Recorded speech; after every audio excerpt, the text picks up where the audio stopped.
अंत हैं जिनके गुणों के गान में वे वर्धमान महान दिन विचरे हमारे ध्यान में।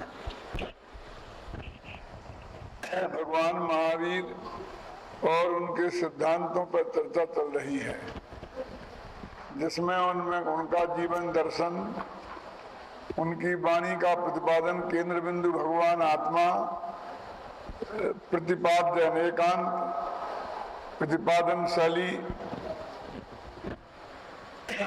स्यादवाद, चार अनुयोग, इनकी चर्चा हो चुकी है। अब प्रतिपादन शैली का ही तीसरा अंग है निश्चय व्यवहार, उसकी चर्चा आज आरंभ करनी है। कोई भी वस्तु क्यों ना हो, यदि उसके बारे में कोई प्रश्न खड़ा किया जाए तो सहज ही दो उत्तर आते हैं। ये रूमाल किसका है? तो एक उत्तर आएगा खादी का, दूसरा उत्तर आएगा पंडित हुकुमचंद का।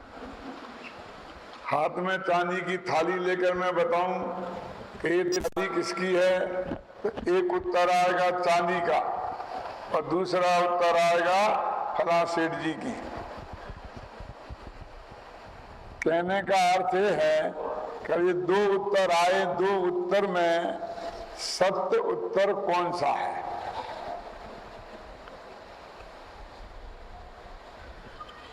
देखिए,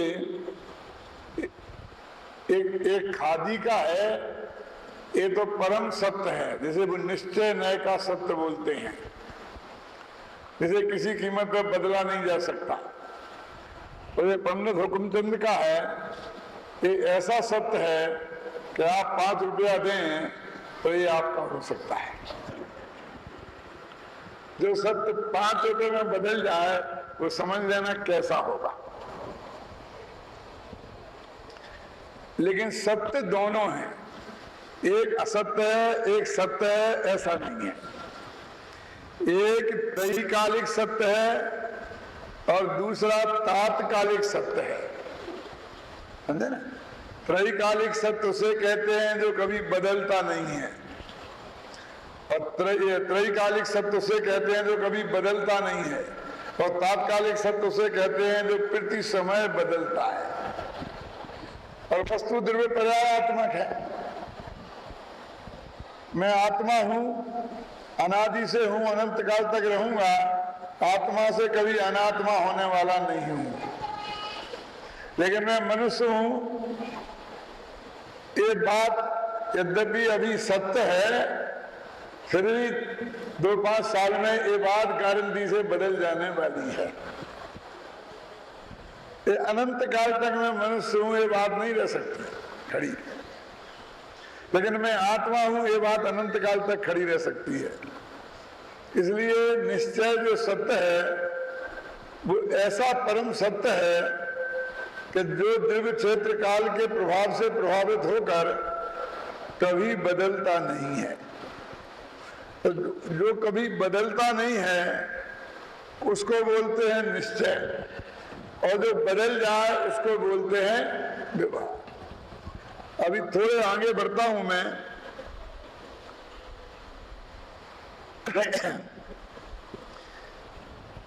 कि निश्चय एक वस्तु का ज्ञान कराता है और व्यवहार संयोग का ज्ञान कराता है। ये बात समझाने के लिए पहले मैं ये बात स्पष्ट कर दूं कि व्यवहार में 2 प्रकार का होता है, और हम लोगों से गलती क्या होती है वो भी बता दूं। एक व्यवहार होता है असद्भूत नामक व्यवहार, और एक होता है सद्भूत नामक व्यवहार। असद्भूत व्यवहार का मतलब है कि ऐसी वस्तु है ही नहीं। असद्भूत कि है ही नहीं, फिर भी उसे कहा जाना, और सद्भूत उसे बोलते हैं कि है वस्तु और फिर उसे कहा जाना।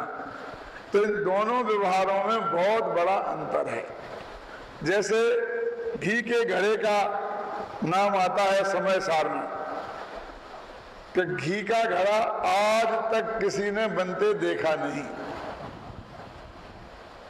लेकिन मिट्टी के घड़े में घी रख दें तो घर में ये व्यवहार होने लगता है कि घी का घड़ा उठा के लाना, तो वो घड़ा घी का है कि मिट्टी का है?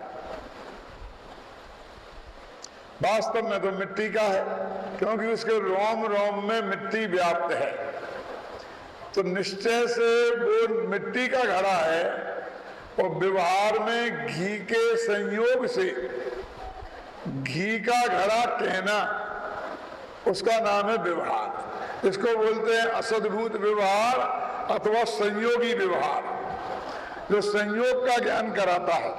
टोडरमल जी ने तो ऐसे कठोर शब्द लिखे हैं कि जो वस्तु जैसी नहीं है उसे वैसी कहता है, उसका नाम व्यवहार है।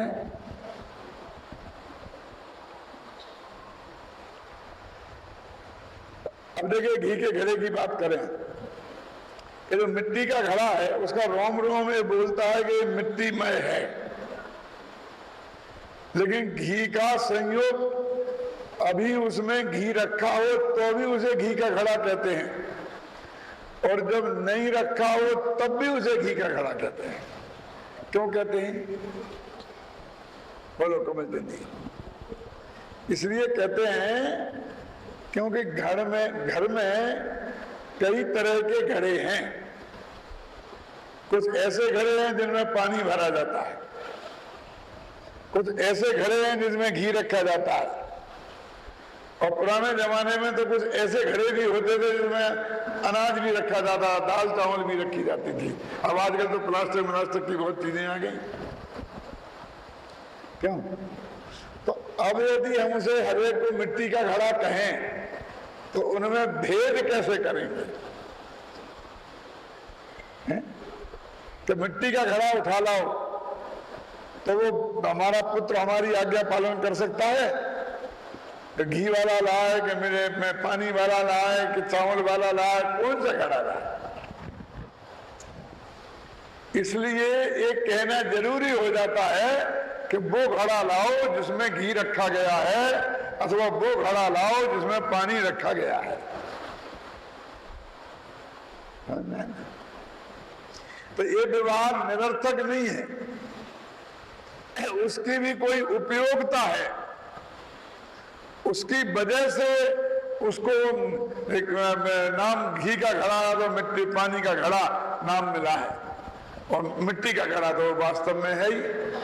तो इन दोनों प्रकार के कथन जिनवाणी में भी पाए जाते हैं, तो उसकी सत्यता को विचार करने के लिए हमें ये बात समझनी पड़ेगी कि ये निश्चय कथन है कि व्यवहार कथन है। और यदि ये बात हम नहीं समझते हैं तो फिर हम दिन रात झगड़ते ही रहेंगे। एक कहेगा कि समय लिखा है कि मैं आत्मा हूं, और दूसरा कहेगा मैं मनुष्य हूं, तीसरा कहेगा मैं पंडित हूं, चौथा कहेगा मैं जैनी हूं, और उनमें कभी समझौता हो ही नहीं सकेगा।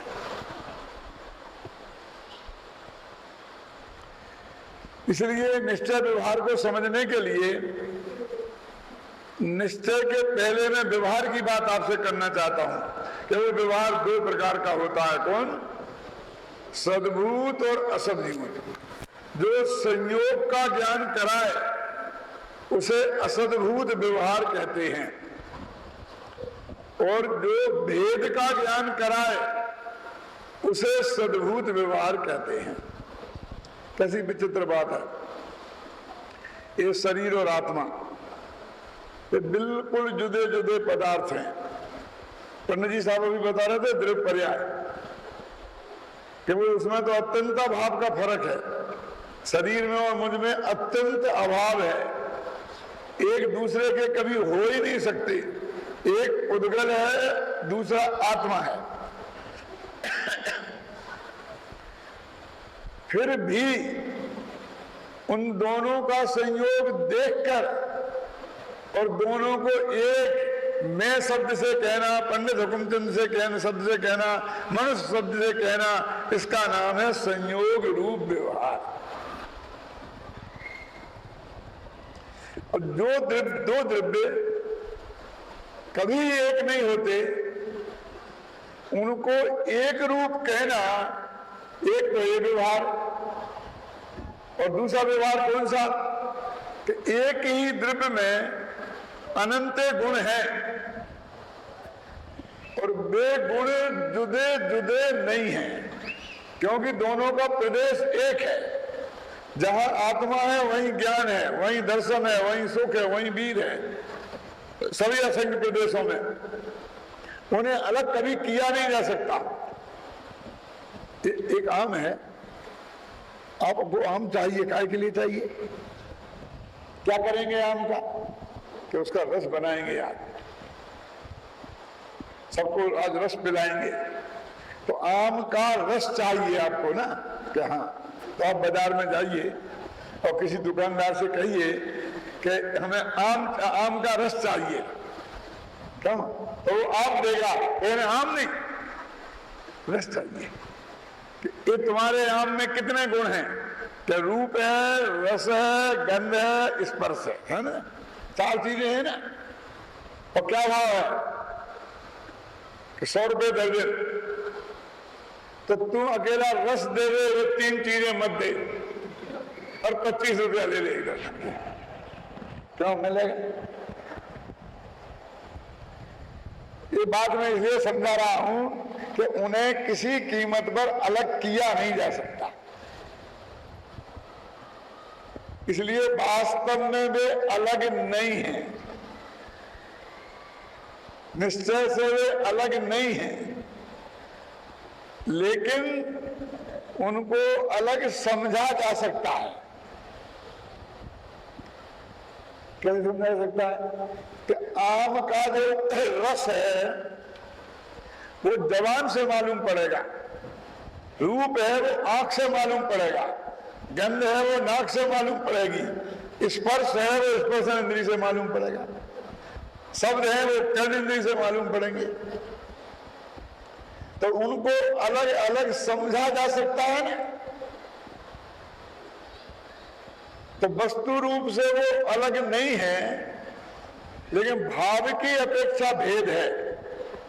ज्ञान का काम जानने रूप है, दर्शन का काम देखने रूप है, श्रद्धा गुण का काम मानने रूप है। तो इस तरह से इनमें भाव भेद है। क्या देखो, द्रव्य भेद नहीं है, क्षेत्र भेद नहीं है, काल भेद नहीं है, सिर्फ भाव भेद है। और वो भाव भेद ऐसा है कि कभी अलग नहीं किया जा सकता उन बुद्धों को। तो ऐसी जो वस्तुएं हैं अभेद, और उन्हें भेद करके समझाना, इसका नाम है भेद व्यवहार। है जुदी जुदी और उन्हें एक कहकर समझाना, इसका नाम है असद्भूत व्यवहार। जो बिल्कुल जुदी है उनको एक कहता है ये मैं, कैसा है? और जो एक है, कभी जुदे नहीं हो सकते, उनको अलग अलग कहता है। बोलो, अब इससे ज्यादा और झूठापन क्या हो सकता है? समझे? दो द्रव्य कभी एक नहीं होते। देखो, सारा भारत एक है, ठीक है? 1 अरब लोग हम एक हैं, ये सत्य है कि झूठ है? बोलो। सारा देश समाज एक है, हम तुम एक हैं, क्यों? तो 2 द्रव्य में एक नहीं है, लेकिन ये व्यवहार में कहता है ऐसा ही बोलो, इसमें ही अच्छा लगता है कि हम सब एक हैं। ऐसी बातें करना कि हम मराठी हैं और तुम गुजराती हो, तुम हिंदी हो, ये भेद की भावना फैलाना अच्छी बात नहीं है। बस हम सब एक हैं भारतवासी, यही अच्छा लगता है ना। जो 2 वस्तुएं जुदी जुदी हैं उन्हें व्यवहार में एक कहा जाता है, और ऐसे व्यवहार को क्या बोलते हैं? उन 2 वस्तुओं का संयोग है, और संयोग का ज्ञान कराने के लिए जो नया काम करता है उसका नाम है असद्भूत। असद्भूत वो इसलिए क्योंकि वस्तु वैसी नहीं है, व्यवहार इसलिए क्योंकि ऐसा कहा जाता है, और न इसलिए क्योंकि वो सम्यक ज्ञान का अंश है।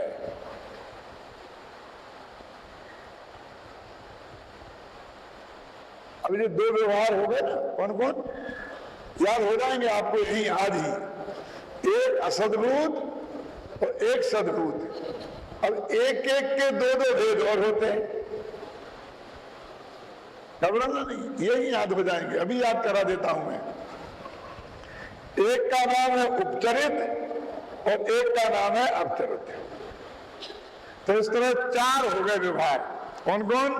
उपचरित असद्भूत व्यवहार, अनुपचरित असद्भूत व्यवहार, उपचरित सद्भूत व्यवहार और अनुपचरित सद्भूत व्यवहार।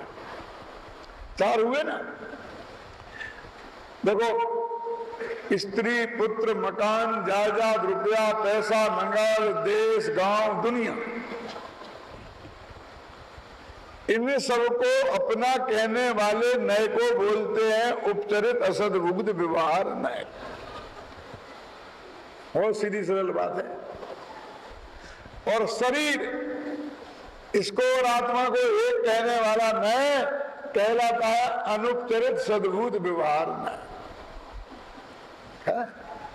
तो ये दोनों संयोग वाले निपट गए। अब आत्मा में ज्ञान है, दर्शन है, चारित्र है, राग है, द्वेष है, मोह है। तो मोह, राग, द्वेष को आत्मा का कहना, माने आत्मा में राग, द्वेष, मोह के भेद डालकर बात करना, उसका नाम है उपचरित सद्भूत व्यवहार। और ज्ञान, दर्शन, चारित्र ऐसे गुणों का भेद डालना और निर्मल पर्याय का भेद डालना, इसका नाम है अनुपचरित सद्भूत व्यवहार नहीं। चार विषय हो गए। क्यों भाई? तो उपचरित माने क्या और अनुपचरित माने क्या? सद्भूत असद्भूत का तो अर्थ बताया ना। सद्भूत माने है और असद्भूत माने नहीं है। और उपचरित माने जिनके साथ औपचारिकता निभाना पड़े, उनके उस संबंध को उपचरित संबंध कहते हैं। और जिसके साथ कोई औपचारिकता नहीं निभानी पड़े, उसको अनुपचरित संबंध कहते हैं। इन्हें और सीधी सरल भाषा में बोलूं, ये बच्चे समझ में जाए। दूर के संबंध को उपचरित संबंध कहते हैं और नजदीक के संबंध को अनुपचरित संबंध कहते हैं। अब ये दूर का और नजदीक का कैसे नक्की करें? तो अपन ने भेद डाला ना कि स्त्री, पुत्र, मकान, जायदाद, नगर, देश, गांव, इनको अपना कहना वो उपचरित। क्यों? ये दूर के हैं। दूर के का क्या हिसाब है कि हम यहीं कोल्हापुर में रह जाए और पत्नी बॉम्बे जा सकती है, समझ गए ना? हिंदुस्तान यहीं रह जाए और हम अमेरिका जा सकते हैं। इसी मनुष्य भव में इन्हें छोड़ा जा सकता है। जिन्हें इसी मनुष्य भव में छोड़ा जा सकता है, उसे बोलते हैं दूर का रिश्ता, समझ गए?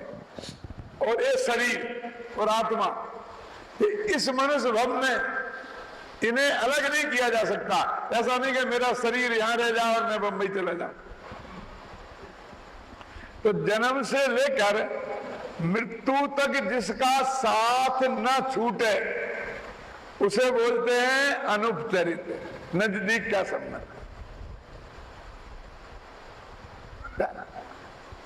और जन्म से मृत्यु के बीच में ही जिसका संबंध टूट जाए, छूट जाए, उसे बोलते हैं उपचरित। उसका नाम उपचरित क्यों पड़ा?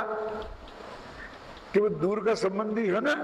आप मेरे घर आएंगे और यदि मैं चड्डी बनियान में बैठा हूं, क्यों, तो फटाफट धोती कुर्ता पहन लूंगा ना कि आइए आइए बैठिए, चाय पिएंगे, पानी पिएंगे कि नहीं है? ये बस बहुत सारी औपचारिकताएं निभाएंगे, दरवाजे से लेने जाएंगे, दरवाजे तक छोड़ने जाएंगे, देखने वाले समझ जाएंगे ना कि ये इनके रिश्तेदार हैं, ये इनके मित्र हैं, माने ये इनके दूर के संबंधी हैं। क्यों? और अपना बेटा है तो अपन कहेंगे आइए आइए आइए, धोती कुर्ता पहनेंगे, चाय पिए हुए कि नहीं, ऐसे बोलेंगे? बोलो। तो अपन कहेंगे नजदीक का है, माने उसके साथ कोई औपचारिकता नहीं निभानी पड़ती है। क्यों? ये तो उदाहरण के लिए बताया है, लेकिन वास्तव में देखा जाए तो बेटे के साथ भी औपचारिकता निभानी पड़ती है। क्यों? चड्डी बनियान में बैठे रहेंगे, भले ही धोती कुर्ता नहीं पहने, लेकिन चड्डी बनियान तो चाहिए। समझ गए? उससे भी औपचारिकता निभानी पड़ी ना। आप नेचुरल नहीं रह सकते, इसलिए कोई भी संयोग हो उसके सामने आप नेचुरल नहीं रह सकते, तो बेशक दूर के संबंध, इसलिए उपचार निभाना पड़ा। अब मेरा शरीर और मेरा आत्मा, अब ये दो हो गए तो मुझे क्या औपचारिकता निभाना है? समझ लिए, स्नान करने आ रहा हूं, अंदर से बंद करके कुंडी, समझ में आया? माने जिसके साथ कोई औपचारिकता नहीं निभाना पड़े, मुझे कभी नहीं कहना पड़ता अपने मुंह से क्यों भाई साहब थोड़ी कभी चाय पियोगे, कहना पड़ता है। तो इन्हें सारी दुनिया को दो भागों में बांटा। कौन सी सारी दुनिया? जो अपने से जुदी है, और एक भाग में रखा अकेला शरीर, और एक भाग में रखी सारी दुनिया, स्त्री पुत्र मकान जायदाद रुपया पैसा नगर देश गांव, ये लेके सब। ये बंटवारा ध्यान से समझ लेना। अभी 3 दिन चलेगा ये निश्चय व्यवहार, लेकिन ऐसा हो जाएगा पानी पानी के जिंदगी भर नहीं भूलोगे। ये संजीव गोदा को इनको पढ़ाना मुश्किल पड़ जाएगा। क्यों? कि जब जरा भी कुछ भी बोलेंगे तो तुम बीच में टोकोगे कि नहीं ऐसा ना संजीव। तुम्हें भी फायदा है, निश्चय व्यवहार जरा कम पढ़ाना पड़ेगा। तो समझ लेना, अब दो संयोग किनका है? हमारा परद्रव्यों का। परद्रव्य का संयोग है ना, तो सारे परद्रव्यों को हमने एक ग्रुप में रखा, उसका नाम रखा संयोग वाला संबंध, और उसका वाला नए रखा असद्भूत, कहते हैं ना, नाम रखा। अब सारी दुनिया को एक में रखा कि पर, अब उस एक को दो में बांटा।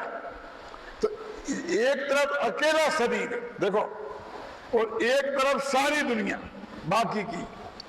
शास्त्रीय भाषा में बोलते हैं संश्लिष्ट संबंध और असंश्लिष्ट संबंध। बोलने में ही पसीना निकल जाए, समझना तो बात की बात है।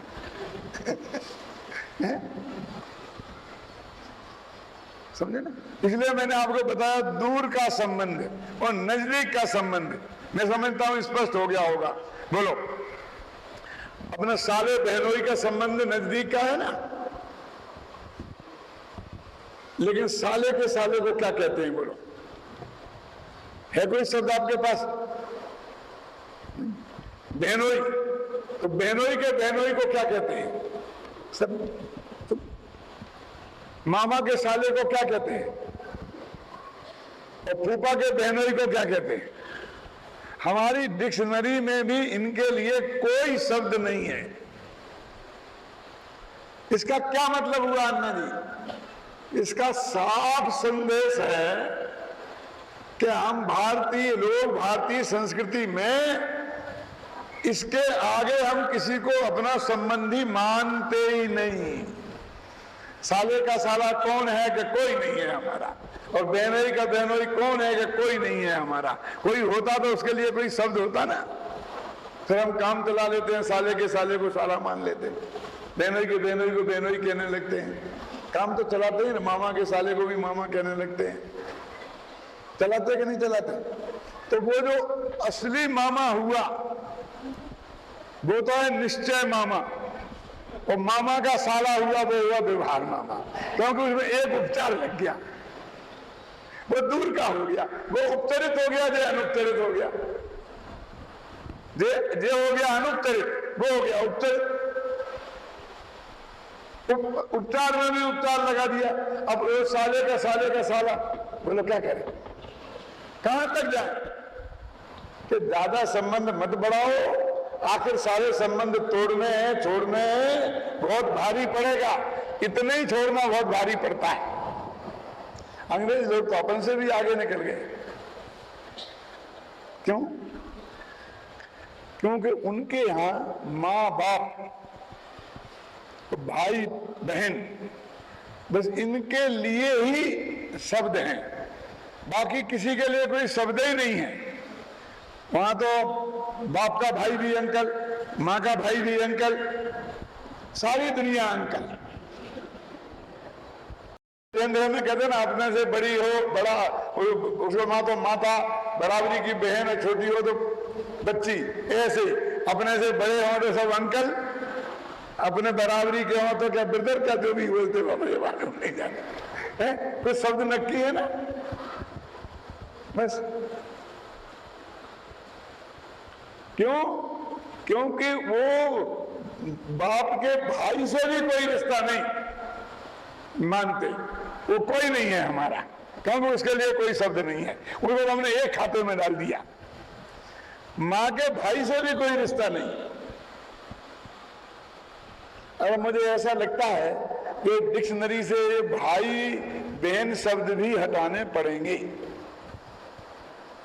क्यों? क्योंकि पहले तो ये था कि हम दो और तीन से, दो से ज्यादा कभी नहीं और तीन से ज्यादा कभी नहीं, दो से ज्यादा अभी नहीं और तीन से ज्यादा कभी नहीं। और अब वो खत्म हो गए, हम दो और हमारे दो आ गया, और हम दो और हम दोनों का एक। अगर एक ही होगा तो भाई होगा नहीं, बहन होगी नहीं कुछ, और बाकी को तो हम वैसे ही नहीं मानते, ये रिश्ते ही खत्म हो जाएंगी, इन शब्दों की जरूरत ही नहीं पड़ेगी डिक्शनरी में।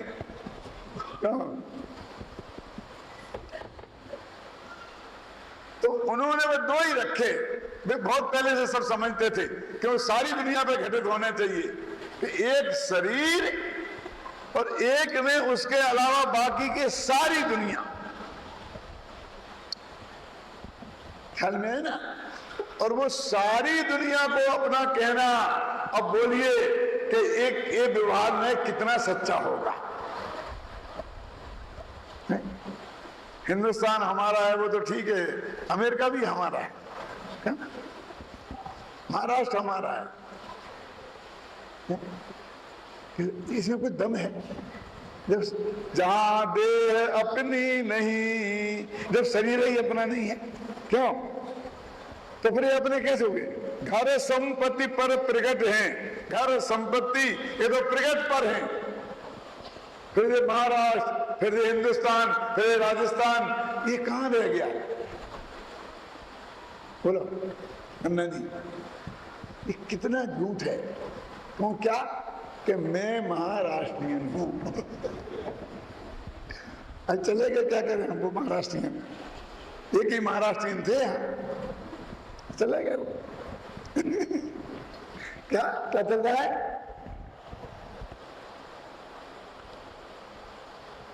महाराष्ट्रियन तो मैं इसी भर में बदल सकता हूं ना, क्योंकि राजस्थान में 10 साल रहूंगा तो मैं राजस्थानी हो जाऊंगा। मेरे से लोग पूछते हैं कि तुम कौन हो, राजस्थानी हो, मराठी हो, गुजराती हो, हमको तो पता ही नहीं चलता, गुजरातियों जैसी टोपी कुर्ता। क्या बात, तुम हो कौन? मैंने कहा क्या बताएं, हम यूपी में पैदा हुए इसलिए यूपी के हैं, मध्य प्रदेश में पढ़े लिखे इसलिए एमपी के हैं, राजस्थान में रहते हैं इसलिए राजस्थान के हैं, सारा परिवार महाराष्ट्र में रहता है, बंबई में, इसलिए महाराष्ट्रियन है। हमारे गुरुदेव गुजरात के हैं इसलिए हम गुजराती हैं। बोलो क्या है? अभी और कहीं ना कहीं बाकी हो, बच्चे रहो तो हमको भी हिसाब किताब निकालेंगे। अरे आप कौन हो? खंडेलवाल हो, अग्रवाल हो, परिवार हो, पंचम हो, चतुर्थ हो, उपाध्याय हो, कितने चक्कर है? मैंने कहा क्या बताएं? हमने 5 शादियां की, तो एक खंडेर वालों में, एक जैस वालों में, एक खरगों में, एक नचों में, रिपीट नहीं की कोई जाति। अब क्या सोचता हूं मैं अपने मन में कि 4-5 बच्चे क्यों हैं अपने? यदि 84 होते तो एक भी जाति नहीं छोड़ता।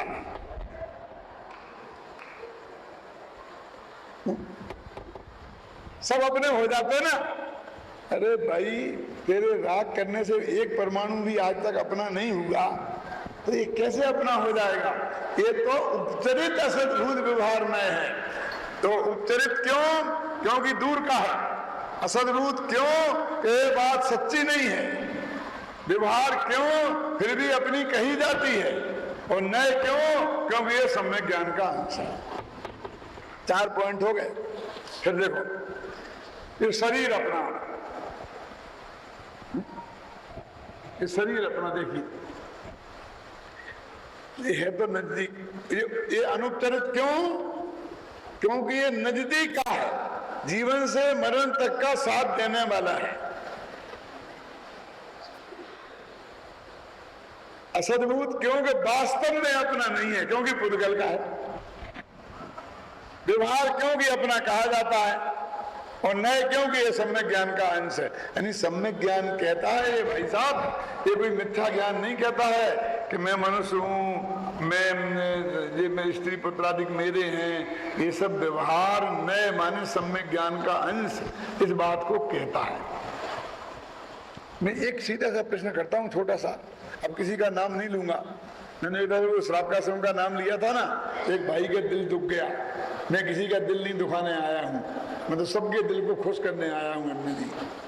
तो अभी मैं बिना नाम बताए कहता हूं, क्या क्या क्या कहना है? ये उपचरित असद्भुत व्यवहार नए है, जो सारी दुनिया को अपना कहता है। ये जरा विचार करना।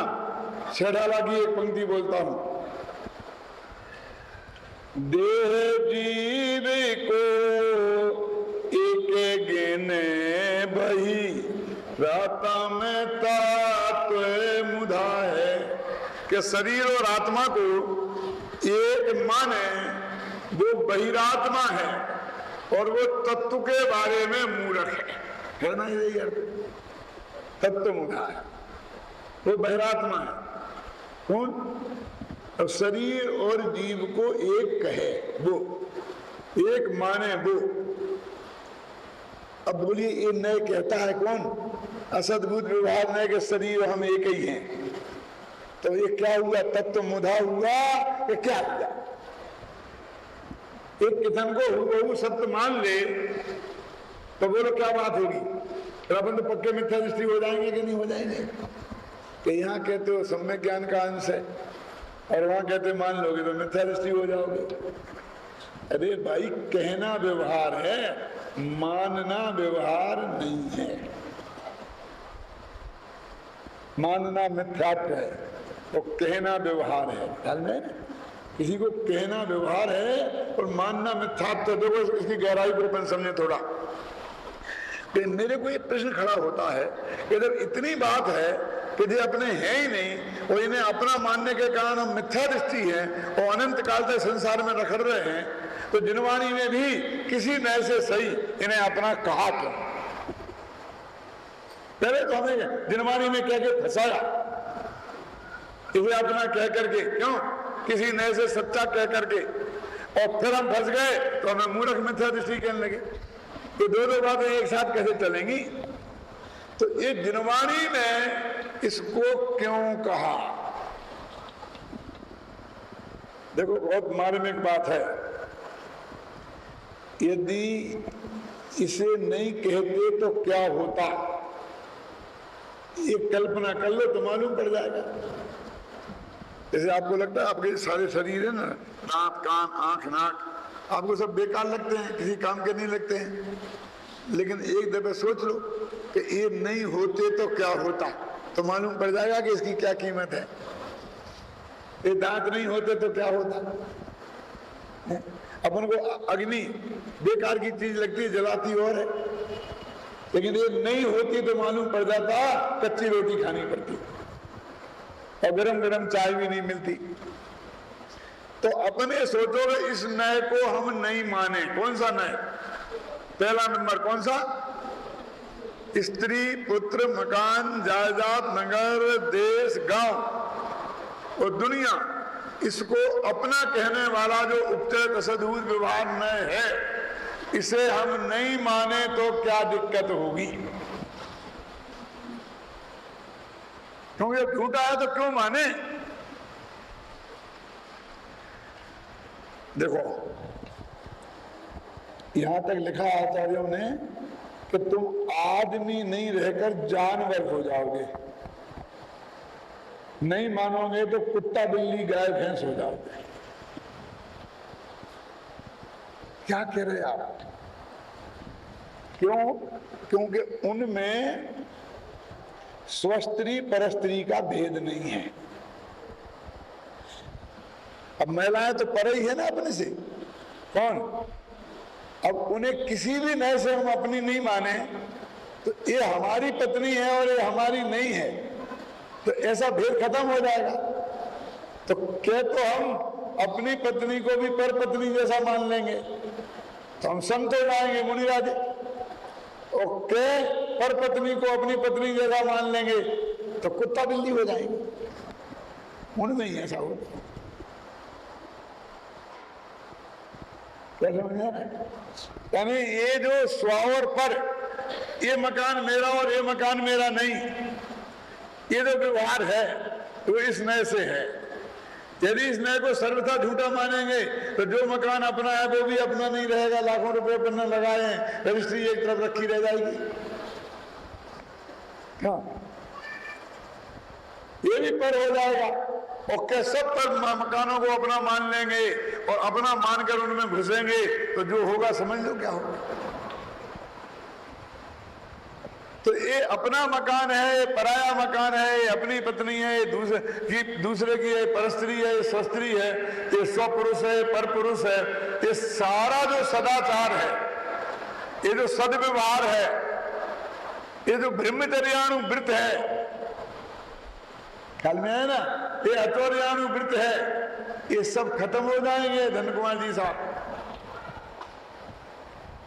क्यों अचौर्यानुव्रत क्यों खत्म हो जाएगा राजन जी? बोलो, सोचो।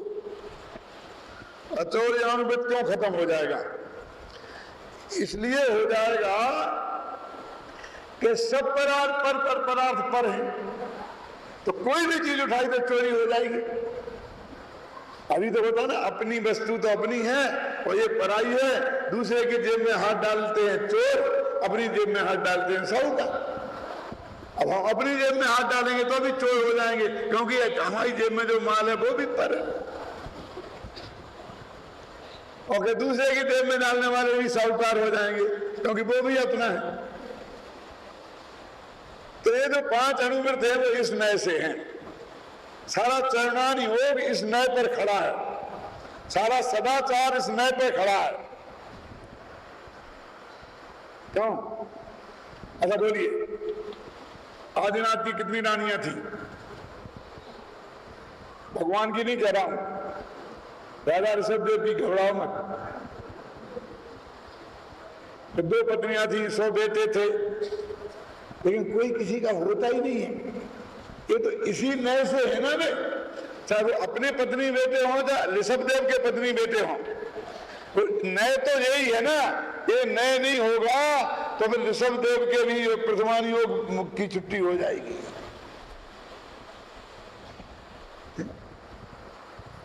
तो भाई ये नए की बहुत बड़ी उपयोगिता है। क्या सदाचारी जीवन हमें पशु की जगह पशु से आदमी बनाने वाला ये नए है। यदि इस नए को हम नहीं मानेंगे तो हम पशु हो जाएंगे, समझ लो। पशु बनना हो तो उस मैं को मत मानो। अब आप कहोगे भैया मान लेंगे तो यार फिर तो हम मिथ्या दृष्टि नहीं है। यदि तुम सचमुच मान लोगे तो पक्के मिथ्या दृष्टि है। बोलो, तुम्हारे मानने से स्त्री पुत्र मकान जायदाद ये तेरे हो जाएंगे? तो बोलो, तुमने पक्का मान लिया। उस व्यवहार के लिए मानना है।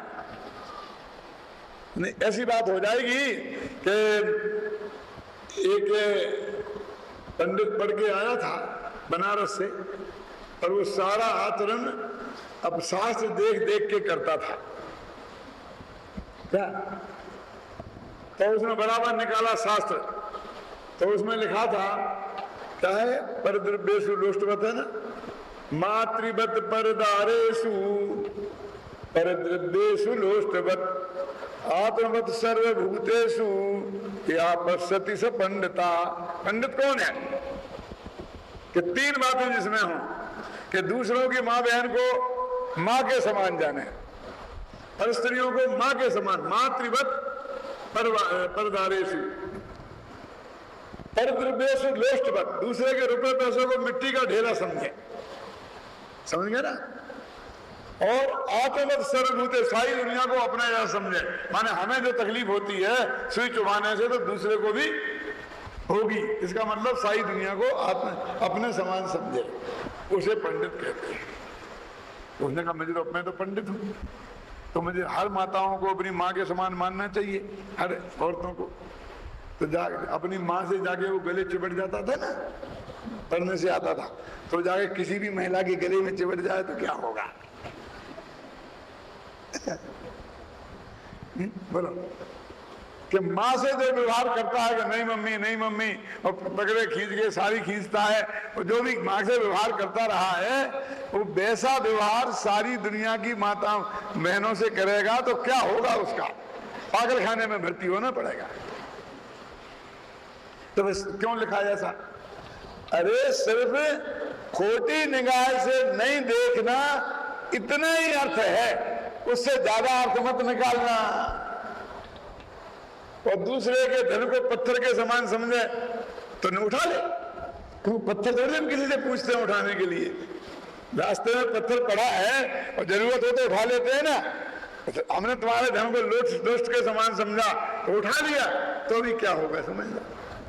अरे वो तो उसकी कोई कीमती वस्तु नहीं समझे, ये अर्थ है उसका।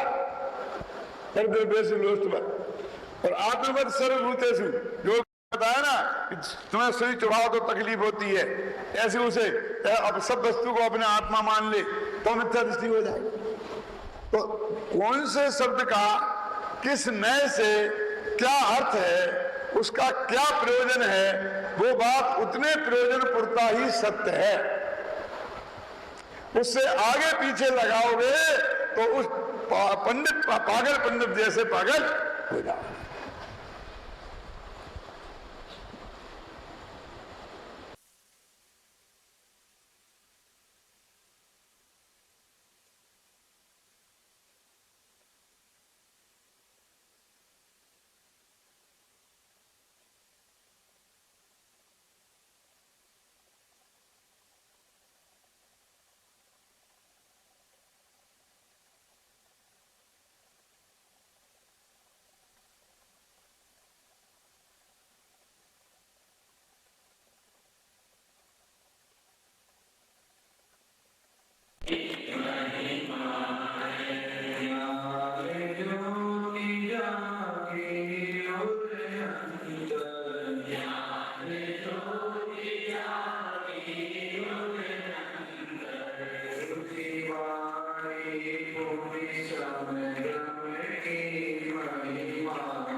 Jai